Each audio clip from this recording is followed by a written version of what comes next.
My dear students, dear friends, and dear brothers and sisters, once again I welcome to all of you in Dr. S. Chandra online classes for education. मेरे प्रिय विद्यार्थियों, प्यारे भाई और बहनों, प्यारे साथियों, प्यारे मित्रों, मैं आप सभी लोगों का एक बार फिर से doctor S Chandra online classes for education में स्वागत करता हूं। आप सभी का हार्दिक स्वागत है, हार्दिक अभिनंदन है।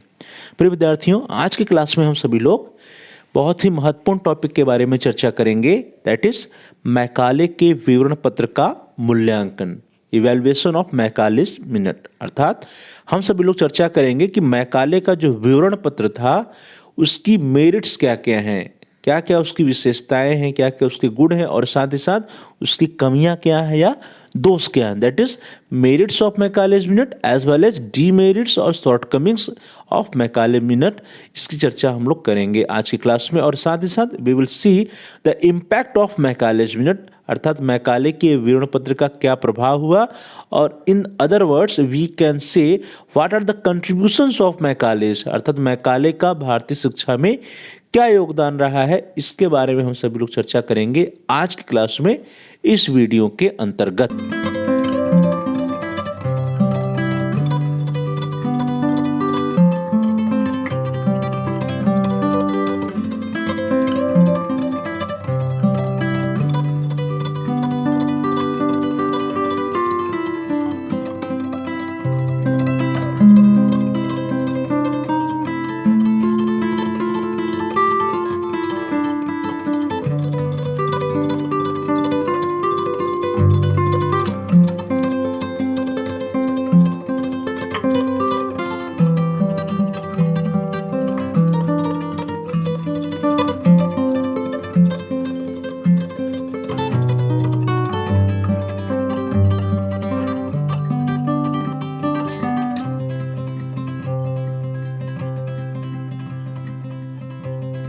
आज की क्लास को हम सभी लोग स्टार्ट करते हैं और आज हम सभी लोग देखेंगे इवैल्यूएशन ऑफ मैकालेस मिनट या मैकाले के विवरण पत्र के मूल्यांकन के बारे में, जिसमें हम सभी लोग सबसे पहले मेरिट्स ऑफ मैकालेस मिनट या मैकाले के विवरण पत्र की विशेषताओं या उसके गुणों के बारे में चर्चा करेंगे। After it we will discuss about the demerits और शॉर्टकमिंग्स इन मैकालेस मिनट, अर्थात मैकाले के विवरण पत्र की क्या कमियां थी, क्या दोष थे, इसके बारे में चर्चा किया जाएगा और उसके उपरांत we will see about the impact of Macaulay's minute, अर्थात मैकाले के विवरण पत्र का क्या प्रभाव रहा या कंट्रीब्यूशंस ऑफ मैकाले या मैकाले का क्या योगदान रहा है भारतीय शिक्षा में। इसके बारे में हम सभी लोग आज की क्लास में चर्चा करेंगे। सबसे पहले हम सभी लोग इसके पूर्व की क्लास में जो कुछ पढ़ चुके हैं उसको हल्का सा रिवाइज कर लेते हैं, देख लेते हैं। सबसे पहले मैकाले के मिनट्स की बात करते हैं, मैकाले के विवरण पत्र की बात करते हैं। तो 10 जून 1834 को लॉर्ड मैकाले गवर्नर जनरल की काउंसिल का प्रथम कानूनी सलाहकार बनकर भारत आया था। आप सभी लोगों को याद होगा कि जो 1833 का चार्टर एक्ट्स था या आज्ञा पत्र था, उसमें एक नई धारा जोड़ी गई थी जिसमें कहा गया था कि जो गवर्नर जनरल की काउंसिल होगी उसमें एक कानूनी सलाहकार की नियुक्ति की जाएगी। तो प्रथम कानूनी सलाहकार के रूप में लॉर्ड मैकाले की नियुक्ति की जाती है और 10 जून 1834 को लॉर्ड मैकाले जो है गवर्नर जनरल की काउंसिल का प्रथम कानूनी सलाहकार बनकर भारत आता है। Governor general Lord William Bentinck ने लॉर्ड मैकाले को जन शिक्षा समिति का अध्यक्ष नियुक्त किया। जब लॉर्ड मैकाले भारत आता है कानूनी सलाहकार बन करके, तो लॉर्ड विलियम बेंटिंग ने उससे जन शिक्षा समिति का अध्यक्ष नियुक्त किया और उससे यह अपेक्षा की कि वह 1813 के आज्ञा पत्र में उल्लिखित धनराशि की व्यय कीमत को स्पष्ट करे और साहित्य तथा भारतीय विद्वान का अर्थ स्पष्ट करे तथा प्राच्य पाश्चात्य विवाद का हल सुझाए। अर्थात लॉर्ड विलियम बेंटिंग के समक्ष जो समस्या थी प्राच्य पाश्चात्य विवाद का, उस समस्या का समाधान सुझाने के लिए लॉर्ड विलियम बेंटिंग ने जन शिक्षा समिति का लॉर्ड मैकाले को अध्यक्ष नियुक्त किया और उसके समक्ष ये समस्या रखी और उससे कहा कि इस समस्या का आप समाधान सुझाइए। उसके उपरांत लॉर्ड मैकाले ने बड़े ही तर्कपूर्ण ढंग से अपनी बलवती भाषा में अपनी सलाह को अपने प्रसिद्ध विवरण पत्र में लेखबद्ध करके 2 फरवरी 1835 को governor general Lord William Bentinck के पास भेज दिया। जब लॉर्ड मैकाले क्या करता है? लॉर्ड मैकाले स्टडी करता है, प्राच्यवादियों की बात सुनता है, पाश्चात्यवादियों की बात सुनता है और चार्टर एक्ट 1813 या 1813 के आज्ञा पत्र में जो कुछ धारा 43 थी उसको स्टडी करता है और उसके उपरांत वह जो अपना एक मिनट तैयार करता है, अपना एक विवरण पत्र तैयार करता है और उसमें जो है जो भी सलाह देता है उसको बड़े ही लॉजिकल ढंग से देता है, तर्कपूर्ण ढंग से, बलौती भाषा में वह अपनी सलाह को विवरण पत्र में या अपने मिनट में लेखबद्ध करता है। 2 फरवरी 1835 ईस्वी को वह लॉर्ड या जनरल जो विलियम बेंटिंक थे, गवर्नर थे उसमें, उनके समक्ष वह प्रस्तुत कर देता है, उनके पास वह भेज देता है। तो गवर्नर जनरल विलियम बेंटिंक जो है वे भी जो लॉर्ड मैकाले का मिनट्स होता है, लॉर्ड मैकाले का जो विवरण पत्र होता है उससे भी वे भी प्रभावित होते हैं। लॉर्ड मैकाले के द्वारा गवर्नर जनरल को दी गई सलाह जो होती है, इसी सलाह को मैकालेज मिनट्स के नाम से जाना जाता है। मैकाले का विवरण पत्र या मैकाले मिनट्स के नाम से इसी सलाह को जाना जाता है और यही जो है एक प्रसिद्ध है जिसको हम लोग मैकाले विवरण पत्र के रूप में या मैकाले मिनट्स के नाम से जानते हैं। इसके बारे में हम लोग चर्चा कर चुके हैं। तो तत्कालीन governor general Lord William Bentinck ने 7 मार्च 1835 को मैकाले के विचारों का स्वागत करते हुए मैकाले के विवरण पत्र में प्रस्तावित शिक्षा नीति को अपनी स्वीकृति दे दी। तो 7 मार्च 1835 को लॉर्ड विलियम बेंटिंक ने मैकाले मिनट्स को स्वीकृति दे देते हैं। इस तरह से जो मैकाले मिनट्स है, मैकाले विवरण पत्र में जो भी प्रावधान थे वे एक कानूनी प्रावधान हो जाते हैं। मार्च 1835 का आदेश पत्र भारतीय शिक्षा के क्षेत्र में प्रथम नीतिगत घोषणा थी। तो प्रथम नीतिगत घोषणा इंडियन एजुकेशन के रिलेशन में कौन सा था? 7 मार्च 1835 का, और वह बेस्ड था मैकाले की मिनट्स पे। मैकाले का विवरण पत्र जो था उसको जो है लॉर्ड विलियम बेंटिंक जो है उसको अपनी स्वीकृति दे देते हैं और जब वे अपनी स्वीकृति दे देते हैं तो यह मैकाले का विवरण पत्र या मैकाले मिनट्स एक कानूनी प्रपत्र हो जाता है।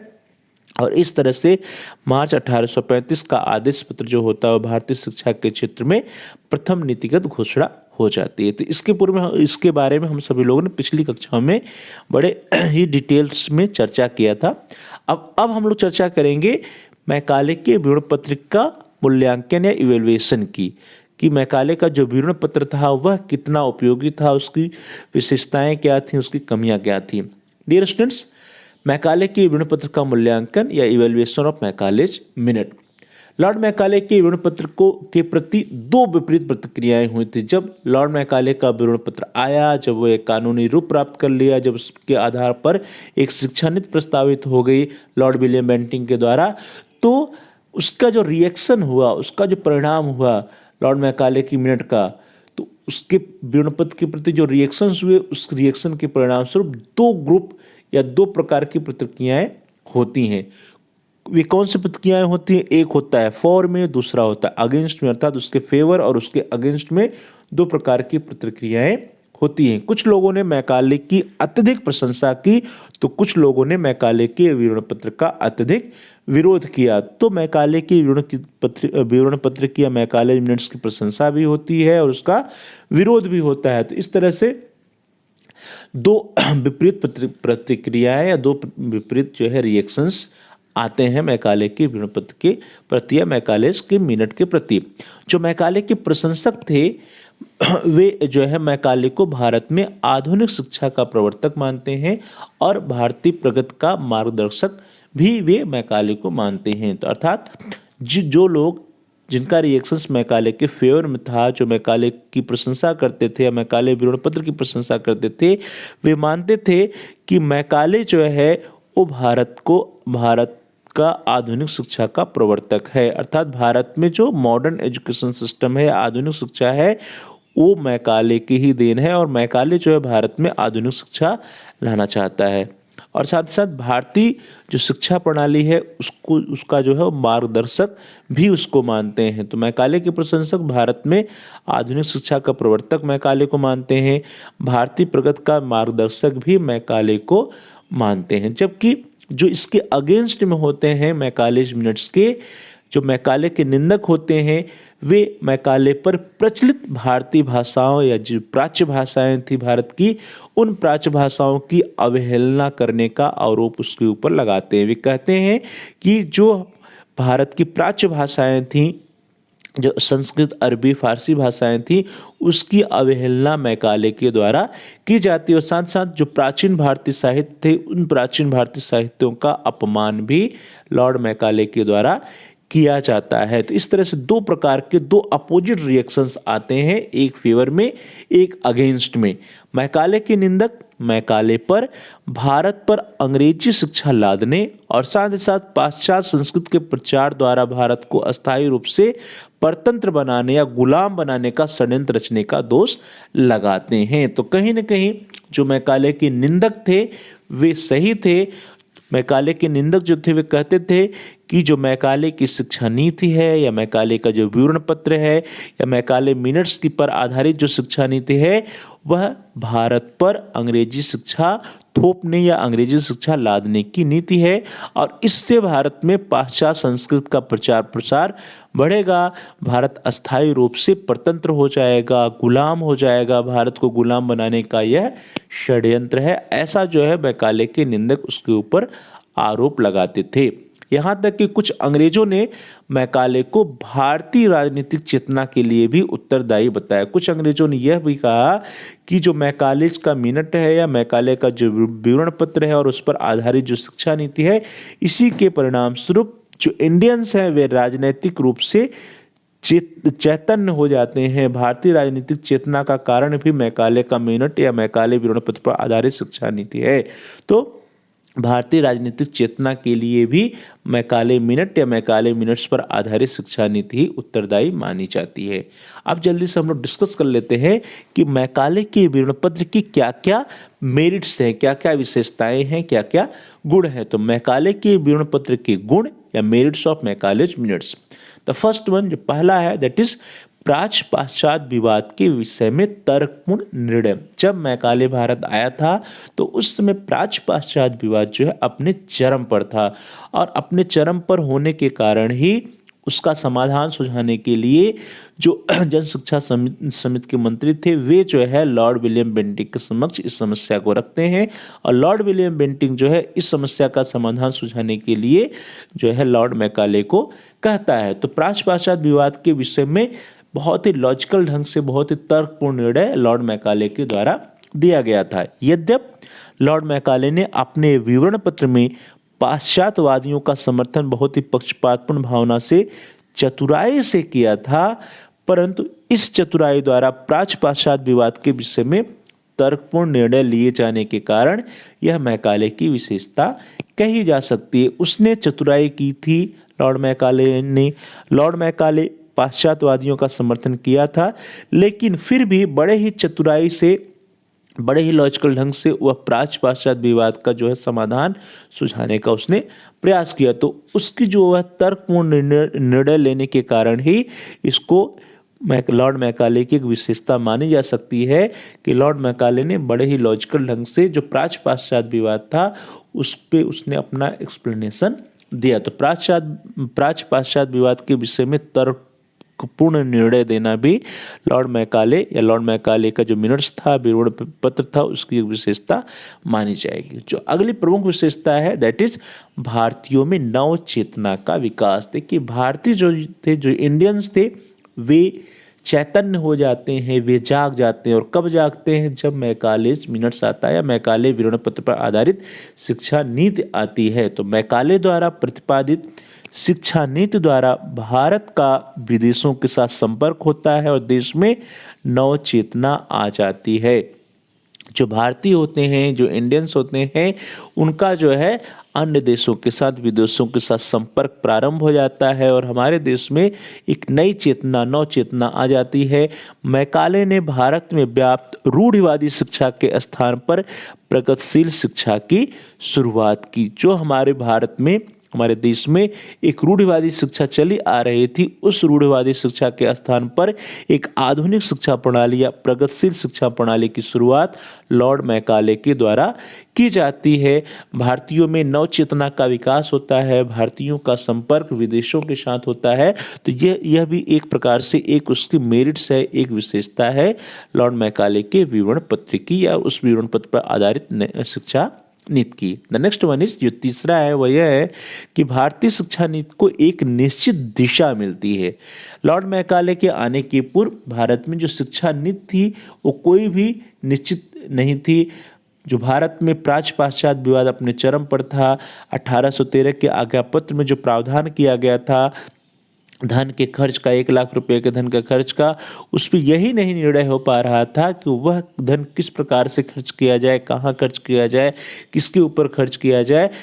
लेकिन जब 1813 के आज्ञा पत्र से उत्पन्न समस्या के समाधान के लिए लॉर्ड विलियम बेंटिंग ने लॉर्ड मैकाले को समस्या का समाधान सुलझाने का आग्रह किया, तो लॉर्ड मैकाले का जो मिनट्स था, जो विवरण पत्र था, उस विवरण पत्र के द्वारा भारतीय शिक्षा नीति को एक निश्चित दिशा प्राप्त होती है। तो लॉर्ड मैकाले के विवरण पत्र के आने से भारत में चली आ रही अस्थिर शिक्षा नीति को एक निश्चित दिशा प्राप्त होती है। तो लॉर्ड मैकाले की विवरण पत्र पर आधारित शिक्षा नीति के पूर्व में भारत में जो शिक्षा नीति थी वो क्या थी? एक अस्थिर शिक्षा नीति थी।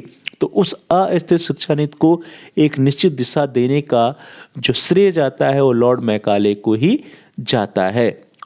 विवरण पत्र के आने से पूर्व भारत में जो शिक्षा व्यवस्था थी वह क्या थी? वह अस्थिर थी, वह प्रायः वह अवरुद्ध हो चुकी थी, वह रुक चुकी थी, उसका विकास रुक चुका था। तो विवरण पत्र के आने से पूर्व भारत में जो शिक्षा व्यवस्था प्रायः अवरुद्ध हो गई थी, उसका विकास प्रारंभ होता है तथा भारतीय शिक्षा व्यवस्था विकसित दिशा में अग्रसर होने लगती है। तो इसका भी श्रेय लॉर्ड मैकाले को जाता है कि भारतीय शिक्षा नीति को एक निश्चित दिशा प्राप्त होती है। जो अगली मेरिट है, अगली विशेषता है, दैट इज कि पाश्चात्य भाषा, पाश्चात्य साहित्य, पाश्चात्य ज्ञान विज्ञान की वकालत लॉर्ड मैकाले के द्वारा की जाती है। लॉर्ड मैकाले जो है वो पाश्चात्य साहित्य, पाश्चात्य ज्ञान विज्ञान और पाश्चात्य भाषा की वकालत करता है और उसकी वजह से भारतीयों का बहुत अधिक फायदा भी होता है। मैकाले ने पाश्चात्य भाषा, पाश्चात्य साहित्य और पाश्चात्य ज्ञान विज्ञान की वकालत करके भारत के लिए इसके द्वार खोल दिए। अर्थात भारत में पाश्चात्य भाषा का विकास, पाश्चात्य साहित्य का अध्ययन, उसका विकास, पाश्चात्य ज्ञान विज्ञान के अध्ययन की मार्ग भी लॉर्ड मैकाले के द्वारा ही खोले गए। तो इस तरह से यह एक अपॉर्चुनिटी, एक अवसर भी भारतीयों को लॉर्ड मैकाले ने दिया। भारतीय भी ज्ञान प्राप्ति हेतु विदेश में जाने लगे, भारतीय भी ज्ञान प्राप्ति हेतु इंग्लैंड, अमेरिका, फ्रांस और जर्मनी आदि देशों में जाने लगे। जब लॉर्ड मैकाले का मिनट आता है, जब भारत में पाश्चात्य भाषा, पाश्चात्य साहित्य और पाश्चात्य ज्ञान विज्ञान पर बल दिया जाने लगता है, तो इंडियंस भी, भारतीय भी विदेशों में जाकर के शिक्षा प्राप्त करते हैं। भारतीय भी इंग्लैंड, अमेरिका, फ्रांस और जर्मनी आदि देशों में जाने लगे शिक्षा प्राप्ति करने के उद्देश्य से। तो इस तरह से यह एक मेरिट है, यह एक विशेषता है मैकाले के विवरण पत्र की या उस पर आधारित शिक्षा नीति की। अगली जो मेरिट है, अगली जो विशेषता है वह यह है कि मैकाले के मिनट्स के आने के परिणाम स्वरूप ही भारतीयों में राजनैतिक चेतना का विकास होता है, राजनीतिक चेतना का जागरण होता है। कुछ विद्वानों के अनुसार मैकाले की अंग्रेजी शिक्षा के प्रभाव के कारण ही भारतीयों में राजनैतिक चेतना जागृत हुई थी। भारतवासी जो थे, भारत के जो नागरिक थे, भारतीय देशवासियों के अंदर समानता, स्वतंत्रता और बंधुत्व का जो भाव था या बंधुत्व के जो सिद्धांत थे, उससे वे परिचित होते हैं लॉर्ड मैकाले के मिनट्स के आने के बाद ही। तो भारतीय देशवासी समानता, स्वतंत्रता और बंधुत्व के सिद्धांतों से परिचित हो सके और इसका श्रेय जो जाता है वो लॉर्ड मैकाले की शिक्षा नीति को ही जाता है। तो इस तरह से भारतीयों में राजनीतिक चेतना को जागृत करने का श्रेय भी लॉर्ड मैकाले के विवरण पत्र और उस पर आधारित शिक्षा नीति को जाता है। अगली जो विशेषता है, अगला जो मेरिट है वह यह है कि शिक्षा के क्षेत्र में धार्मिक तटस्थता की नीति। आप देखेंगे कि आधुनिक काल में भी, वर्तमान काल में भी जो शिक्षा की नीति है, उस शिक्षा की नीति में गवर्नमेंट या सरकार धार्मिक तटस्थता पर बल देती है। तो जब लॉर्ड मैकाले का विवरण पत्र आता है, लॉर्ड मैकाले जो धार्मिक रूप से तटस्थ रहने की बात करता है। जब लॉर्ड मैकाले भारत आया था तो उस समय हिंदू पाठशालाओं में हिंदू धर्म की शिक्षा दी जाती थी और मुस्लिमों की शिक्षा जो होती थी वो मकतबों और मदरसों में होती थी और वह धर्म आधारित या इस्लाम धर्म की शिक्षा दी जाती थी और ईसाई मिशनरियों में ईसाई धर्म की शिक्षा दी जाती थी। तो इस तरह से भारत में हिंदू पाठशालाओं में हिंदू धर्म की शिक्षा, मुस्लिम मकतब और मदरसों में इस्लाम धर्म की शिक्षा और ईसाई मिशनरियों में ईसाई धर्म की शिक्षा देना अनिवार्य था। लेकिन लॉर्ड मैकाले जो इसके पक्ष में नहीं था, वह कहता था कि शिक्षा के क्षेत्र में धार्मिक रूप से तटस्थता होना चाहिए। शिक्षा के फील्ड में, एजुकेशन के फील्ड में जो है रिलीजियस न्यूट्रलिटी होनी चाहिए, उसके पक्ष में वह था। तो परंतु मैकाले ने अपने विवरण पत्र के माध्यम से सरकार द्वारा अनुदानित स्कूलों में किसी भी धर्म विशेष की शिक्षा न देने की सिफारिश की, जिसका भारतीय संदर्भ के भविष्य में अच्छा प्रभाव पड़ा। लॉर्ड मैकाले अपने विवरण पत्र में जो सजेशंस देता है, अपने विवरण पत्र के माध्यम से कहता है कि गवर्नमेंट के द्वारा जो अनुदानित है, गवर्नमेंट जिसको ग्रांट्स देती है, जो अनुदानित स्कूल हैं, ऐसे स्कूलों में किसी भी धर्म विशेष की शिक्षा नहीं दी जाएगी। किसी भी धर्म विशेष की शिक्षा न देने की सिफारिश लॉर्ड मैकाले के द्वारा की जाती है। और इंडियन कंटेक्स्ट में, भारतीय संदर्भ में, फ्यूचर में भी आप देखेंगे, वर्तमान काल या आधुनिक काल में भी यह इस सिद्धांत को फॉलो किया जाता है कि ऐसे संस्थान जो गवर्नमेंट इंस्टीट्यूशन है या गवर्नमेंट फंडेड इंस्टीट्यूशन है, वहाँ पर जो है किसी भी धर्म विशेष की शिक्षा नहीं दी जाएगी। तो मैकाले ने अपने विवरण पत्र के माध्यम से सरकार द्वारा अनुदानित स्कूलों में किसी भी धर्म विशेष की शिक्षा न देने की सिफारिश की, जिसका भारतीय संदर्भ के भविष्य में अच्छा प्रभाव पड़ता है। अगली जो मेरिट है, अगली जो विशेषता है, दैट इज कि भारत में जो मॉडर्न एजुकेशन सिस्टम है, जो आधुनिक शिक्षा प्रणाली है, उसका जो नींव पड़ा वह लॉर्ड मैकाले के द्वारा ही रखा गया। मैकाले द्वारा विवरण पत्र में प्रतिपादित व समर्थित शिक्षा की नींव पर ही भारत में आधुनिक शिक्षा का ढांचा खड़ा हुआ था। जो मॉडर्न एजुकेशन सिस्टम है, जो आधुनिक शिक्षा प्रणाली है, जिस शिक्षा प्रणाली में हम लोग आज जो है शिक्षा ग्रहण कर रहे हैं, उसकी नींव, उसका जो ढांचा, उसका जो फ्रेमवर्क है, वो कहीं न कहीं मैकाले के विवरण पत्र पर ही आधारित है।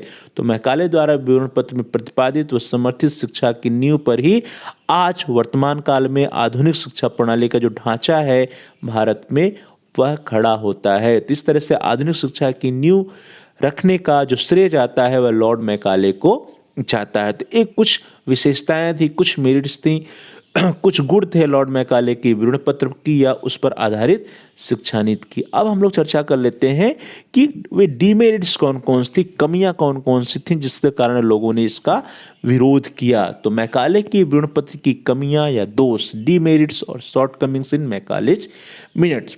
तो सबसे पहले जो कमी थी वह यह कमी थी कि जो 1813 का आज्ञा पत्र था, उसकी जो धारा या 43 थी, सेक्शन 43 था, उसकी जो व्याख्या लॉर्ड मैकाले ने की थी वह कहीं न कहीं बायस्ड थी। तो 1813 के आज्ञा पत्र की धारा 43 का पक्षपातपूर्ण व्याख्या करना, यह मैकाले मिनट्स की एक बहुत बड़ी कमी मानी जाती है। मैकाले ने 1813 के आज्ञा पत्र की धारा 43 की व्याख्या करने में एक पक्षपातपूर्ण रवैया अपनाया था। उसका पक्ष किसकी तरफ था? उसका पक्ष जो था वो पाश्चात्य साहित्य की तरफ था। तो पाश्चात्य साहित्य, पाश्चात्य भाषा या पाश्चात्य शिक्षा की तरफ उसका बायसनेस था, वो उसका पक्षपातपूर्ण रवैया था। तो ये उसकी कमी मानी जाती है। मैकाले ने शिक्षा के लिए स्वीकृत धनराशि को व्यय किए जाने के संबंध में कहा था कि भारतीय विद्वान से अर्थ भारतीय साहित्य के विद्वानों के साथ साथ लॉक और दर्शन और मिल्टन की कविता को जानने वाले विद्वानों से हैं। तो ऐसे भारतीय विद्वान जो लॉक के दर्शन को जानते हो, जो मिल्टन की कविता को जानते हो, ऐसे विद्वानों से भी अभिप्राय है भारतीय विद्वान से। तो इस तरह से कहीं न कहीं जो लॉर्ड मैकाले था, उसका जो उद्देश्य था, उसका जो ध्येय था, वो था पाश्चात्य साहित्य का, पाश्चात्य विद्वान का, पाश्चात्य ज्ञान विज्ञान का विकास करना। और इस तरह से वह 1813 के आज्ञापत्र की धारा 43 की जो व्याख्या करता है, उसकी पूरी की पूरी व्याख्या क्या होती है? बाइस्ड होती है, पक्षपातपूर्ण होती है। अगली जो कमी है वह यह है कि लॉर्ड मैकाले ने अपने विवरण पत्र, अपनी शिक्षा नीति के माध्यम से भारत में पाश्चात्य सभ्यता को थोपने की चेष्टा की थी। मैकाले ने भारतवासियों पर अंग्रेजी भाषा द्वारा पाश्चात्य सभ्यता थोपने की चेष्टा की, जिसके कारण भारतवासी जो इंडियंस थे वे अपनी कल्चर को, अपनी संस्कृति को छोड़ करके पाश्चात्य सभ्यता की ओर आकर्षित हुए। और इसका परिणाम हम आधुनिक काल या वर्तमान काल में भी देख सकते हैं कि जो हमारे देश के देशवासी हैं, जो भारतवासी हैं, वे धीरे धीरे अपनी सभ्यता, अपनी कल्चर, अपनी परंपरा को छोड़ते जा रहे हैं और जो वेस्टर्न कल्चर है, जो वेस्टर्न लैंग्वेज है, उसकी तरफ वे आकर्षित हो रहे हैं। तो पाश्चात्य सभ्यता की ओर आकर्षित हो रहे हैं, उसको जो है फॉलो करने में, उसको अपनाने में वे गौरवान्वित महसूस करने लगे हैं, जबकि अपनी भारतीय परंपरा, अपनी भारतीय संस्कृति को वे छोड़ते जा रहे हैं। तो यह हमारे लिए एक चिंता का विषय है और इस चिंता पर अब जब आप नई शिक्षा नीति 2020 की चर्चा करेंगे तो वहाँ पर भी देखेंगे कि इस चिंता को उसमें भी कहा गया है कि जो हमारी प्राचीन परंपरा रही है, प्राचीन संस्कृति रही है, उसको जो है फिर से भारतीयों के में जो है फिर से उसका विकास करने की आवश्यकता है, फिर उससे उस ऊपर चलने की आवश्यकता है। जो हमारी प्राचीन परंपरा, प्राचीन संस्कृति रही है, उसी पर आधारित हमारी शिक्षा प्रणाली होनी चाहिए। इसकी चर्चा जो है नई शिक्षा नीति 2020 में कही गई। तो इस तरह से हम देख रहे हैं कि लॉर्ड विलियम बेंटिंक ने जिस शिक्षा नीति को जो है मान्यता दी थी, वह शिक्षा नीति जो है लॉर्ड मैकाले की मिनट्स पर आधारित थी और लॉर्ड मैकाले जो है पाश्चात्य सभ्यता को थोपने की चेष्टा भारत में किया था। अगली जो कमी है, अगली जो डिमेरिट्स है, यह है कि प्राच्य साहित्य और प्राच्य संस्कृत और प्राच्य साहित्य, प्राच्य संस्कृत और प्राच्य धर्म की आलोचना जो है लॉर्ड मैकाले के द्वारा की जाती है, जो कि पूरी तरह से क्या था, द्वेषपूर्ण था। लॉर्ड मैकाले ने प्राच्य संस्कृति का अपमान किया, उसने प्राच्य धर्म का भी अपमान किया। जो हमारी प्राच्य संस्कृति थी, प्राच्य धर्म था, प्राच्य साहित्य था, उन सबको की वह आलोचना करता है, उस सब की वह अपमान करता है, जो कि उसका एक द्वेषपूर्ण कार्य होता है। मैकाले ने संपूर्ण प्राच्य साहित्य को यूरोप के किसी एक पुस्तकालय की एक अलमारी के बराबर कर डाला। उसने जो है भारतीय साहित्य या जो प्राच्य साहित्य था उसकी आलोचना करते हुए यह भी कहता है कि यूरोप के किसी एक पुस्तकालय की एक अलमारी का जो साहित्य है वह संपूर्ण प्राच्य साहित्य के बराबर है। तो ऐसा लॉर्ड मैकाले के द्वारा कहना ही यह अपने आप में दर्शाता है कि वह कहीं न कहीं बाइस था, वह कहीं न कहीं जो है प्राच्य जो साहित्य थे, जो प्राच्य भाषा थी या प्राच्य संस्कृति थी, उसके प्रति उसकी द्वेषपूर्ण भावना थी। तो इससे ऐसा लगता है कि मैकाले को जो है भारतीय वेदों का या उपनिषदों का तथा संस्कृत के अगाध साहित्य का ज्ञान ही नहीं था। तो चूंकि मैकाले को वेदों, उपनिषदों और संस्कृत के अगाध साहित्य का ज्ञान ही नहीं था, तभी उसने जो है भारतीय साहित्य का अपमान किया और भारतीय साहित्य की तुलना जो है वेस्टर्न या जो पश्चिमी साहित्य जो है या जो यूरोपीय साहित्य है उसकी एक अलमारी के बराबर कर डाला। इससे उसकी अज्ञानता का ही पता चलता है। मैकाले ने कहा था कि a single shelf of a good European library was worth the whole native literature of India and Arabia, अर्थात एक अच्छे यूरोपीय पुस्तकालय की एक अलमारी का साहित्य भारत व अरब के संपूर्ण साहित्य के समान महत्व रखता है। तो लॉर्ड मैकाले के द्वारा इस तरह का स्टेटमेंट देना उसकी अज्ञानता को ही दर्शाता है। उसको यह नहीं पता था कि हम भारत देश में जो वेद हैं, जो उपनिषद हैं, जो संस्कृत हैं, उसके अगाध साहित्य जो है उसमें कितना अधिक ज्ञान भरा हुआ, वो उस बात को नहीं जानता था। इसीलिए उसने इस तरह का स्टेटमेंट दिया और एक यूरोपीय पुस्तकालय की एक अलमारी के साहित्य को कह डाला कि वो भारत के संपूर्ण साहित्य के समान महत्व रखता है। तो इससे उसकी अज्ञानता का पता चलता है।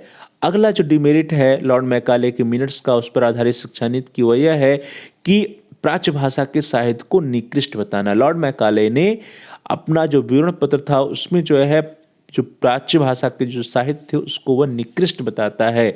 मैकाले ने प्राच्य साहित्य अर्थात भारतीय साहित्य जिसमें संस्कृत, अरबी और फारसी के साहित्य थे उसको अति निम्न कोटि का बताया और अति निम्न कोटि का बता करके उसका मजाक उड़ाता है, उसका वह उपहास उड़ाता है। तो इस तरह से यह देखा जाए कि जो मैकाले के द्वारा प्राचीन साहित्य या प्राचीन संस्कृत या भारतीय संस्कृत, भारतीय साहित्य का जो मजाक उड़ाया जाता है, इससे यह पता चलता है कि मैकाले की द्वेषपूर्ण नीति थी।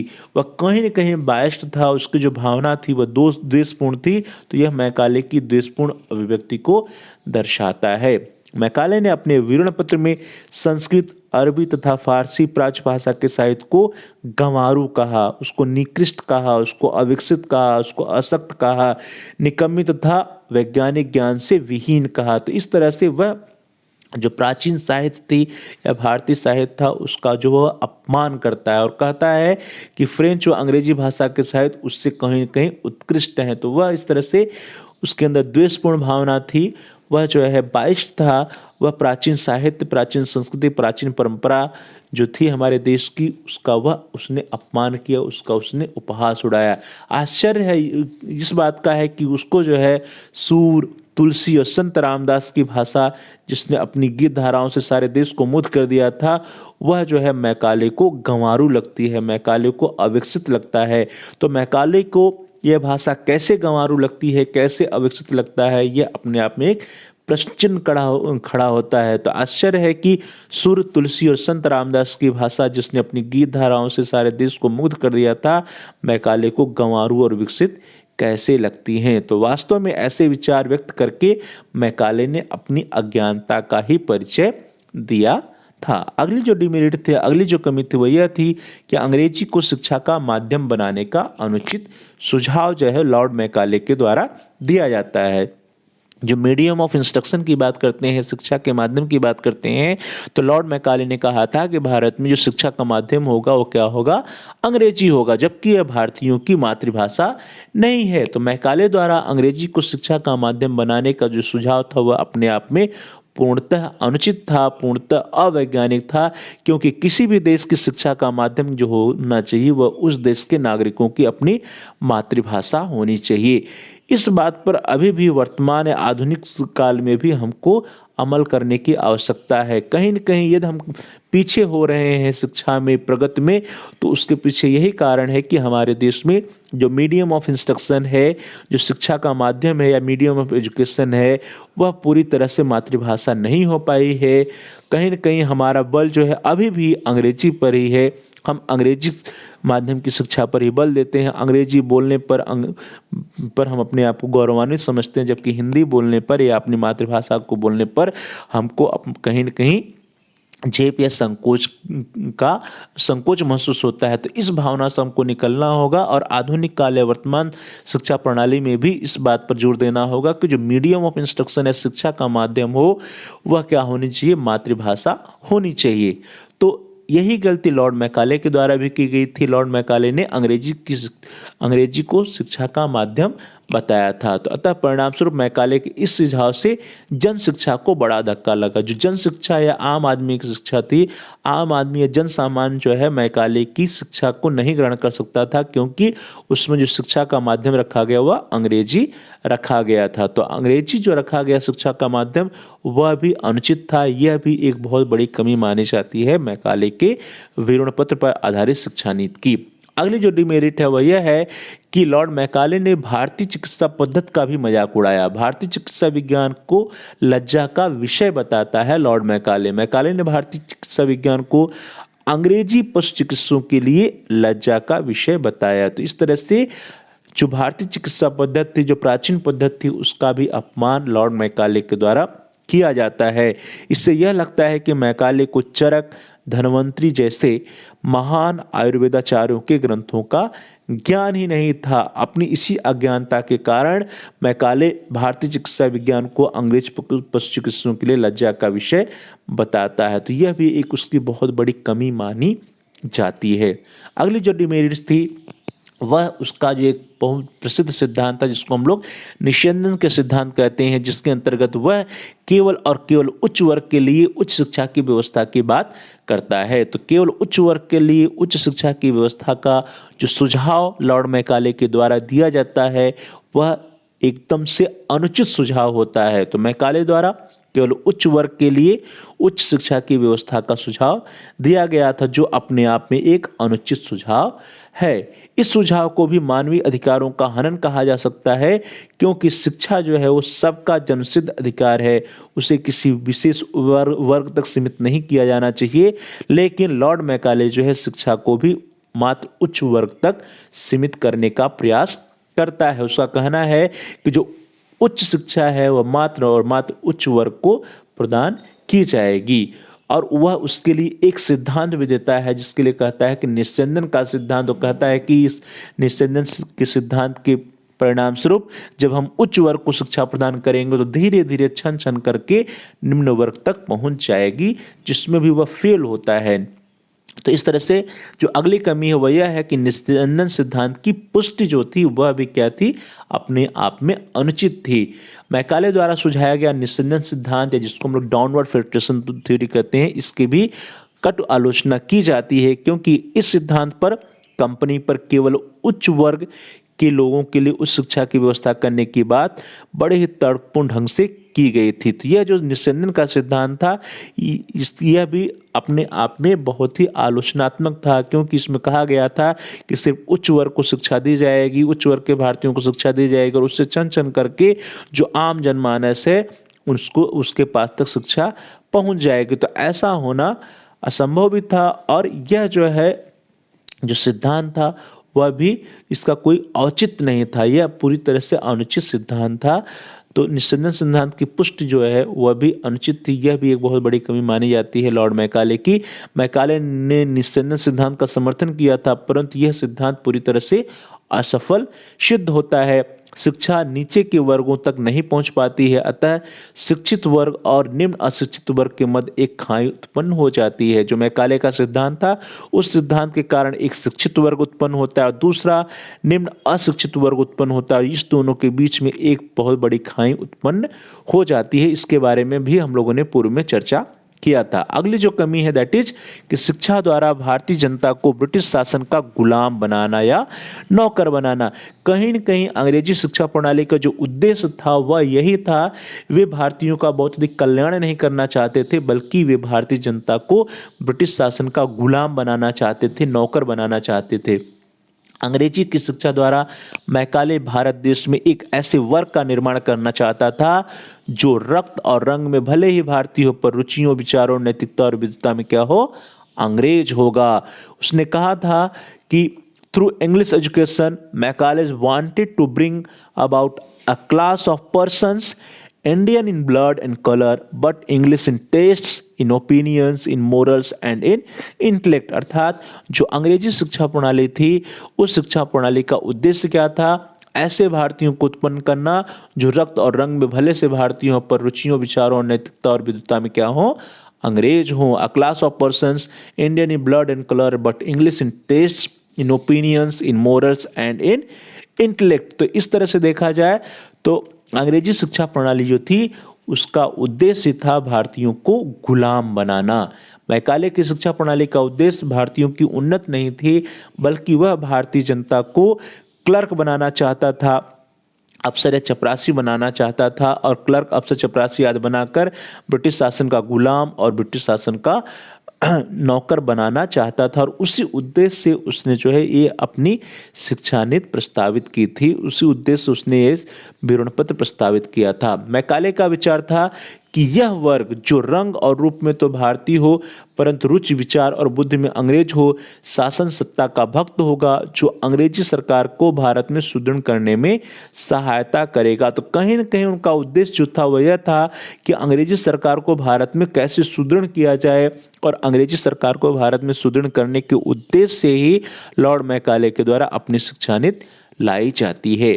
अगली जो डिमेरिट्स थी, अगली जो कमी है वह यह है कि ईसाई धर्म के प्रचार प्रसार पर बल लॉर्ड मैकाले के द्वारा दिया जाता है। लॉर्ड मैकाले तो बात करता है धार्मिक तटस्थता की, लेकिन कहीं न कहीं उसका जो उद्देश्य था, उसकी जो इच्छा थी वह ईसाई धर्म के प्रचार प्रसार की ही थी। तो मैकाले ने अपने विवरण पत्र में धार्मिक तटस्थता की नीति का विचार व्यक्त किया था, परंतु उसकी आंतरिक इच्छा भारत में ईसाई धर्म का प्रचार करके हिंदू धर्म को नष्ट करने की थी। तो चूंकि लॉर्ड मैकाले भी भारत में जो हिंदू धर्म था उस धर्म को नष्ट करना चाहता था और ईसाई धर्म का बहुत ही अधिक से अधिक प्रचार प्रसार करना चाहता था, इसलिए यह भी उसकी नीति की या उसके विवरण पत्र की बहुत बड़ी कमी मानी जाती है।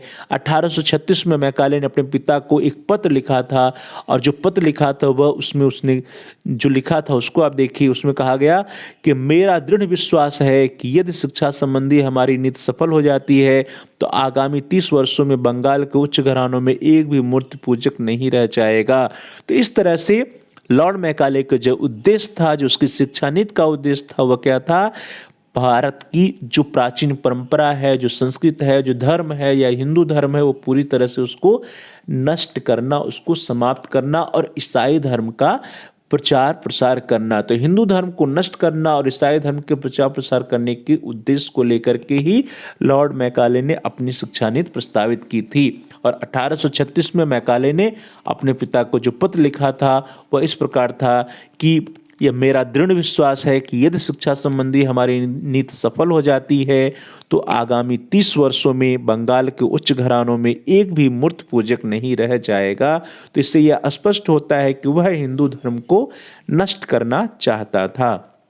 इस प्रकार मैकाले की शिक्षा योजना लागू होने से भारत का मौलिक ज्ञान विज्ञान, यहाँ की भाषाएं और यहाँ के साहित्य भारतीय शिक्षा प्रणाली को बहुत ही अधिक नुकसान होता है। इस तरह से उपरोक्त विवरण के आधार पर हम कह सकते हैं कि भारतीय दृष्टिकोण से मैकाले के विवरण पत्र में अच्छाइयाँ कम और कमियाँ अधिक थी। अभी हम लोगों ने चर्चा भी किया, देखा भी कि जो मेरिट्स थी, जो विशेषताएं थी वह कम थी, लेकिन मैकाले के विवरण पत्र की या मैकाले के विवरण पत्र पर आधारित जो शिक्षा नीति थी उसमें ढेर सारी कमियां थी, अनेकों कमियां थी। मैकाले का विवरण पत्र ही क्या था? पक्षपातपूर्ण था। और कहीं न कहीं मैकाले अपनी शिक्षा नीति के द्वारा, अपने विवरण पत्र के द्वारा भारतीय साहित्य, भारतीय विद्वान, भारतीय भाषा, इन सबको नष्ट करना चाहता था।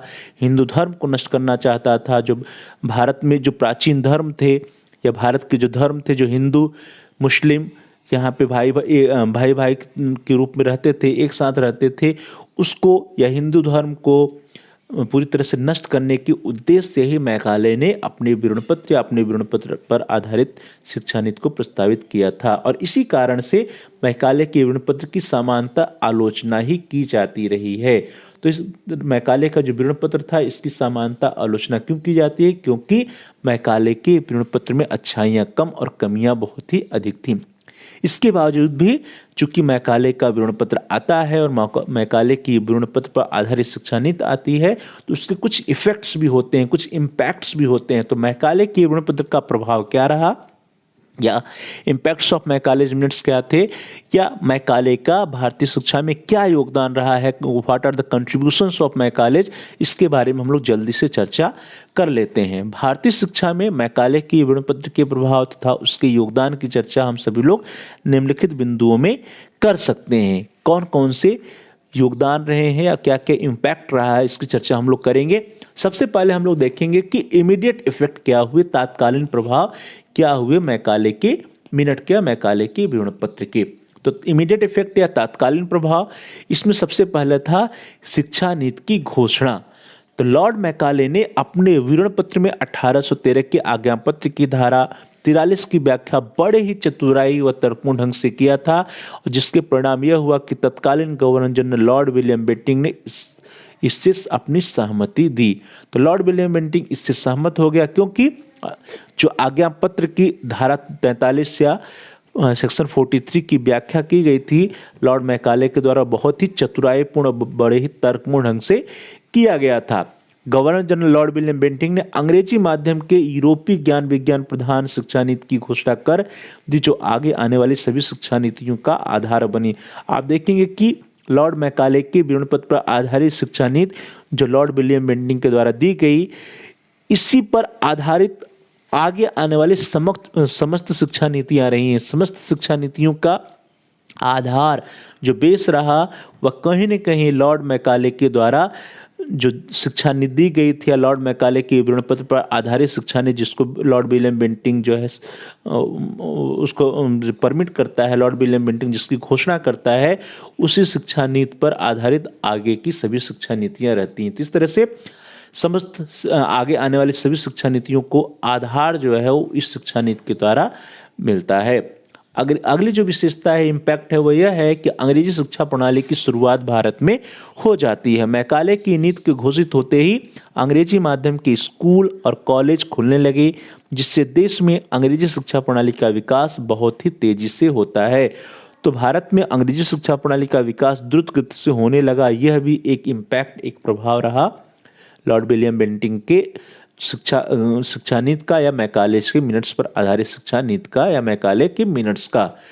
नेक्स्ट वन इज अंग्रेजी को राजकाज की भाषा घोषित करना। तो मैकाले का यह कंट्रीब्यूशन रहा कि लॉर्ड मैकाले के द्वारा अंग्रेजी के पक्ष में जो तर्क दिए गए थे उसी तर्कों के परिणाम स्वरूप ही 1837 में 1837 ईस्वी में तत्कालीन गवर्नर जनरल लॉर्ड ऑकलैंड ने फारसी के स्थान पर अंग्रेजी को भारत की राजकाज की भाषा घोषित की। तो अंग्रेजी को राजकाज की भाषा घोषित की जाती है, इसका भी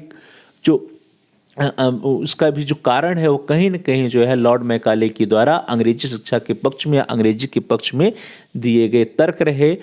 लॉर्ड मैकाले के द्वारा दिया गया उसका मिनट रहा या उसका विवरण पत्र रहा। द नेक्स्ट वन इज सरकारी नौकरियों के लिए अंग्रेजी की अनिवार्यता। जो मैकाले के मिनट्स के बाद, मैकाले के मिनट्स पर आधारित शिक्षा नीति के बाद जो गवर्नमेंट जॉब्स होते थे, जो सरकारी नौकरियां होती थी, उसमें अंग्रेजी की शिक्षा को या अंग्रेजी की जानकारी को अनिवार्य कर दिया गया था। तो सरकारी नौकरियों में नियुक्ति के समय अंग्रेजी जानने वाले अभ्यर्थियों को वरीयता दी जाने लगी, जिसका आदेश तत्कालीन गवर्नर जनरल लॉर्ड हॉर्डिंग ने दिया। लॉर्ड हॉर्डिंग ने यह आदेश दिया था कि ऐसे अभ्यर्थी जिनको अंग्रेजी का ज्ञान होगा उनको वरीयता दी जाएगी। तो धीरे धीरे सरकारी नौकरियों के लिए अंग्रेजी की अनिवार्यता कर दी गई थी। यह भी एक इफेक्ट रहा, इमीडिएट इफेक्ट। और इसके बाद हम लोग जल्दी से चर्चा कर लेते हैं कि लॉन्ग टर्म इफेक्ट क्या हुए या दीर्घकालीन प्रभाव क्या हुए मैकाले की शिक्षा नीति या मैकाले के विवरण पत्र का। तो लॉन्ग टर्म इफेक्ट या दीर्घकालीन प्रभाव। तो दीर्घकालीन प्रभाव में या लॉन्ग टर्म इफेक्ट में सबसे पहले हम देखेंगे द फर्स्ट वन इज भारतीयों को भी पाश्चात्य साहित्य और ज्ञान विज्ञान की जानकारी होती है। अब भारतीय भी पाश्चात्य साहित्य का अध्ययन कर पाते, पाश्चात्य ज्ञान विज्ञान का अध्ययन करने लगे। तो लॉर्ड मैकाले द्वारा सुझाई गई यूरोपीय ज्ञान विज्ञान प्रधान शिक्षा व्यवस्था द्वारा ही भारतीयों को भी पाश्चात्य साहित्य और ज्ञान विज्ञान की जानकारी हुई, जिससे भारतीयों की भौतिक उन्नति का मार्ग प्रशस्त हुआ। और आज आधुनिक काल या वर्तमान काल में हम जो ज्ञान विज्ञान की शिक्षा ग्रहण करते हैं वह कहीं न कहीं पाश्चात्य ज्ञान विज्ञान और पाश्चात्य साहित्य पर ही आधारित है। तो भारतीयों के लिए भौतिक उन्नति का जो मार्ग प्रशस्त होता है वह जो है एक दीर्घकालीन इफेक्ट है या लॉन्ग टर्म इफेक्ट है मैकाले के विवरण पत्र का या मैकाले की विवरण पत्र पर आधारित शिक्षा नीति का। तो भारतीयों को भी पाश्चात्य साहित्य और ज्ञान विज्ञान की जानकारी हुई। जो अगला इफेक्ट है लॉन्ग टर्म इफेक्ट वह यह है कि भारत की उन्नति में सहायक। दादा भाई नौरोजी ने कहा कि लॉर्ड मैकाले के आक्षेपों को हमें उदारता पूर्वक भुला देना चाहिए और उसकी अज्ञानता के लिए उसे हमें क्षमा कर देना चाहिए, क्योंकि उसके इरादे बुरे नहीं, तो वह भारत की उन्नति करना चाहता था। तो भारत की उन्नति या भारतीयों की उन्नति में जो लॉर्ड मैकाले की नीति रही वह सहायक रही है। मैकाले के सुझावों के आधार पर जिस शिक्षा प्रणाली को भारत में लागू किया गया था उससे भारत के भौतिक क्षेत्र में बहुत ही अधिक उन्नति होती है। भारत के भौतिक क्षेत्र में बहुत ही अधिक उन्नति होती है लॉर्ड मैकाले की शिक्षा नीति के द्वारा। इसलिए यह मानते हैं कि भारत की उन्नति में लॉर्ड मैकाले की शिक्षा नीति सहायक रही है। अगला जो इफेक्ट था द नेक्स्ट वन वह यह है कि मैकाले ने शिक्षा नीति को एक निश्चित दिशा प्रदान की। इसके पूर्व में भी हम लोगों ने चर्चा किया कि लॉर्ड मैकाले के भारत आने से पूर्व जो भारत में शिक्षा की नीति थी वह क्या थी, एक अस्थिर थी। तो लॉर्ड मैकाले के भारत आने से पूर्व देश में अस्थिर शिक्षा नीति चल रही थी, लेकिन जब मैकाले अपनी नीति देता है तो उससे एक निश्चित दिशा प्राप्त होती है। तो मैकाले ने शिक्षा के लिए एक निश्चित दिशा प्रदान की, जिससे शिक्षा का विकास जो प्राय अवरुद्ध सा हो गया था एक निश्चित दिशा में होने लगा। तो मैकाले ने शिक्षा के लिए निश्चित दिशा प्रदान की, जिससे शिक्षा का विकास जो प्राय अवरुद्ध सा हो गया था वह एक निश्चित दिशा में होने लगा। यह भी एक लॉन्ग टर्म इफेक्ट है मैकाले के मिनट्स का। अगला जो दीर्घकालीन प्रभाव था वह यह था कि हमारे देश में या भारतीयों में एक नव चेतना का विकास होता है। तो मैकाले द्वारा प्रतिपादित शिक्षा के द्वारा भारतीयों का संपर्क विदेशों के साथ होता है और भारतीयों में नव चेतना का विकास होता है। भारतीय भी विदेश जाकर के शिक्षा ग्रहण करने लगते हैं, भारतीय भी जागरूक हो जाते हैं। नेक्स्ट वन इज कि पाश्चात्य ज्ञान विज्ञान के द्वार भारत के लिए खुल जाते हैं। यह भी एक लॉन्ग टर्म इफेक्ट था कि पाश्चात्य ज्ञान विज्ञान का द्वार भारत के लिए खुल जाता है और इंडियंस या भारतवासी ज्ञान प्राप्ति के लिए इंग्लैंड, अमेरिका, फ्रांस और जर्मनी आदि देशों में जाकर के पाश्चात्य शिक्षा, पाश्चात्य ज्ञान विज्ञान की शिक्षा ले पाए। अगला जो लॉन्ग टर्म इफेक्ट देखा जाता है वह यह है कि भारत में सामाजिक जागरूकता का उदय भी होता है और उसके पीछे भी कहीं न कहीं मैकाले की विवरणपत्र या मैकाले की विवरणपत्र पर आधारित शिक्षा नीति का ही योगदान है, मैकाले का ही योगदान है। अंग्रेजों के समय में हमारे देश में अनेकों सामाजिक बुराइयां व्याप्त थी और चूंकि अंग्रेजों के समय में अनेकों सामाजिक बुराइयां व्याप्त थी, इसीलिए कुछ जो भारतीय थे, ऐसे भारतीय जिनकी सोच जो थी वो जो है मॉडर्न थी, वे या जिनकी सोच जो है प्रगतिशील थी, वे भी अंग्रेजी शिक्षा नीति के समर्थक थे, जिसमें हम लोग राजा राम मोहन राय का भी नाम सुनते हैं। तो अंग्रेजों के समय हमारे देश में अनेकों सामाजिक बुराइयां व्याप्त थी। मैकाले ने जिस शिक्षा प्रणाली की नींव रखी, उससे हम उन सामाजिक बुराइयों के प्रति सचेत हुए तथा उन्हें दूर करने के लिए प्रयत्नशील हुए और उनमें अनेकों सुधार हुए। तो हमारे देश में जो सामाजिक बुराइयां व्याप्त थी, उनको दूर करने में, उसके प्रति सचेत होने में, उसमें सुधार लाने में जो मैकाले की शिक्षा नीति का बहुत ही अधिक योगदान था और इसीलिए कुछ प्रगतिशील भारतीय भी मैकाले की शिक्षा नीति के समर्थक रहे हैं। अगला जो लॉन्ग टर्म इफेक्ट है वह यह है कि भारत में राजनैतिक जागरूकता का उदय भी होता है। कुछ विद्वानों का यह भी मत है कि अंग्रेजी शिक्षा का ही प्रभाव था कि भारतीयों में राजनीतिक चेतना जागृत हुई। अंग्रेजी शिक्षा के द्वारा ही देशवासी समानता, स्वतंत्रता, भ्रातृत्व या बंधुत्व के सिद्धांतों से परिचित हुए। तो अंग्रेजी शिक्षा का इसमें बहुत ही बड़ा महत्व रहा कि जो हमारे भारतीय हैं, भारत के देशवासी हैं, उनमें समानता, स्वतंत्रता, बंधुत्व या भ्रातृत्व के जो सिद्धांत थे उनका विकास हुआ, उससे वे परिचित हो पाए। तो इस तरह से भारत में राजनीतिक जागरूकता का उदय भी मैकाले का ही देन है या मैकाले की विवरणपत्र पर आधारित शिक्षा नीति का लॉन्ग टर्म इफेक्ट है। कुछ विद्वानों का तो यहाँ तक भी कहना रहा कि यदि भारत में अंग्रेजी शिक्षा का प्रादुर्भाव न हुआ होता तो कदाचित भारत में स्वतंत्रता संग्राम ही नहीं छिड़ता। तो ध्यान दीजिए, यदि भारत में अंग्रेजी शिक्षा का प्रादुर्भाव न हुआ होता तो कदाचित भारत में स्वतंत्रता संग्राम ही न छिड़ता। तो इससे देखा जा रहा है कि भारत में जो मैकाले मिनट्स था या मैकाले के विवरणपत्र पर आधारित शिक्षा प्रणाली थी, उस शिक्षा प्रणाली का बहुत ही अधिक लॉन्ग टर्म इफेक्ट होता है और कहीं न कहीं भारत में जो स्वतंत्रता संग्राम छिड़ता है उसका भी प्रभाव, उसका भी इफेक्ट जो है वही रहा है। आगे अगर हम लोग देखते हैं अगला जो इफेक्ट, अगला जो प्रभाव वह यह है कि भारत में आधुनिक शिक्षा का जो ढांचा खड़ा होता है वह भी कहीं न कहीं मैकाले के मिनट्स का या मैकाले की शिक्षा नीति का ही देन है। मैकाले ने जिस शिक्षा प्रणाली का समर्थन किया था उसी नींव पर आधुनिक शिक्षा प्रणाली का ढांचा खड़ा हुआ है। तो आधुनिक शिक्षा प्रणाली का जो ढांचा खड़ा हुआ है वो मैकाले की शिक्षा नीति पर ही आधारित है। भारत में आधुनिक शिक्षा की नींव डालने का जो श्रेय जाता है उसका श्रेय भी लॉर्ड मैकाले को ही जाता है। इसी के साथ साथ जो कुछ अच्छे प्रभाव थे, उस अच्छे प्रभाव के साथ साथ कुछ बुरे प्रभाव भी पड़ते हैं, कुछ कुप्रभाव भी पड़ते हैं। तो ये कुप्रभाव कौन कौन से थे इसके बारे में जल्दी से हम लोग चर्चा कर लेते हैं कि लॉर्ड मैकाले की विवरणपत्र पर जो आधारित शिक्षा नीति थी उसके कुप्रभाव क्या हुए। तो फर्स्ट वन, भारत में अंग्रेजी भाषा का वर्चस्व हो जाना। भारत में विदेशी भाषा अंग्रेजी का वर्चस्व इतना बढ़ गया कि उसे जितना कम करने का प्रयास किया जाता है वह उतना ही अधिक बढ़ता जाता है। आज वर्तमान काल में भी हम देखते हैं कि भारत में अंग्रेजी भाषा का बहुत ही अधिक वर्चस्व है। आज हमारे जो भारतीय हैं, हमारे देश के जो नागरिक हैं, वे अपनी मातृभाषा या हिंदी बोलने में शर्म महसूस करते हैं, जबकि वे अंग्रेजी बोलने में गौरवान्वित अपने आप को महसूस करते हैं। तो भारत में विदेशी भाषा या अंग्रेजी का वर्चस्व इतना अधिक बढ़ गया कि उससे हम आधुनिक काल या वर्तमान काल में भी जितना कम करने का प्रयास करते हैं वह उतना ही अधिक बढ़ जाता है। तो यह भी एक बहुत बड़ा कुप्रभाव हुआ मैकाले की शिक्षा नीति का।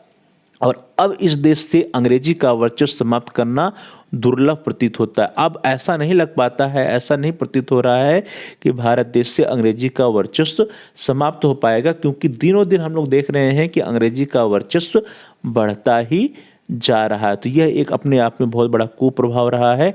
अगला जो कुप्रभाव है वह यह है कि भारत में पाश्चात्य सभ्यता एवं संस्कृति का प्रवेश। आधुनिक काल में जो हमारे भारतीय हैं वे अपनी सभ्यता और संस्कृति को भूलते जा रहे हैं और पाश्चात्य सभ्यता और संस्कृति को अपनाने में अपना सम्मान का महसूस करते हैं, वे गौरवान्वित होते हैं। तो मैकाले की अंग्रेजी शिक्षा के प्रभाव से भारतीय अपनी सभ्यता और संस्कृति को हे समझ करके पाश्चात्य सभ्यता और संस्कृति को स्वीकार करने लगे हैं, जिससे भारतीयों की अपनी पहचान धीरे धीरे समाप्त होने लगी है। तो इस तरह से भारत में पाश्चात्य सभ्यता और संस्कृति का प्रवेश हो रहा है और जो भारत की अपनी सभ्यता और संस्कृति है उसको हम सभी भारतीय हे समझ करके उसको भुलाते जा रहे हैं। तो ये भी एक बहुत बड़ा कुप्रभाव हुआ है मैकाले की शिक्षा नीति का। तो इस तरह से हम सभी लोगों ने आज की क्लास में चर्चा किया कि मैकाले के जो मिनट्स था या मैकाले का जो विवरण पत्र था या मैकाले की विवरण पत्र पर आधारित जो शिक्षा नीति थी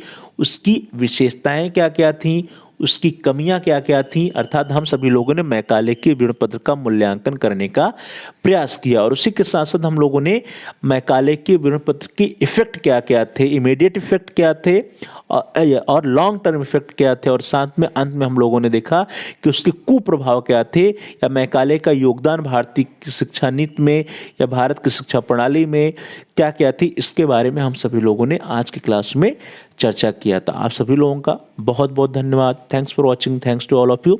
please like share and comment on the video, also subscribe the channel. आप सभी प्यारे भाई और बहनों, प्रिय विद्यार्थियों, प्रिय साथियों में से जिन लोगों ने अभी तक चैनल को सब्सक्राइब नहीं किया है, कृपया आप चैनल को सब्सक्राइब कर लीजिए, जिससे कि आप अपने कोर्स से रिलेटेड सभी एजुकेशनल वीडियोज़ को आसानी से प्लेलिस्ट में जा कर के सर्च कर पाएँ, देख पाएँ। इसके लिए ज़रूरी है कि आप चैनल को सब्सक्राइब कीजिए और साथ साथ जहाँ पर सब्सक्राइब लिखा है उसके बगल में एक बेल का आइकन है, उसको प्रेस कीजिए।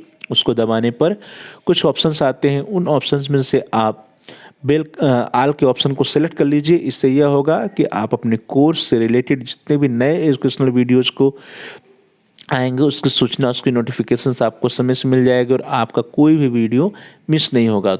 और साथ ही साथ आप इस वीडियो को लाइक भी कर सकते हैं और इस वीडियो को अधिक से अधिक अपने दोस्तों में, फ्रेंड सर्किल में शेयर कीजिए, जिससे कि वे इस वीडियो का लाभ उठा सकें, वे भी अपनी अध्ययन कार्य को आगे बढ़ा सकें।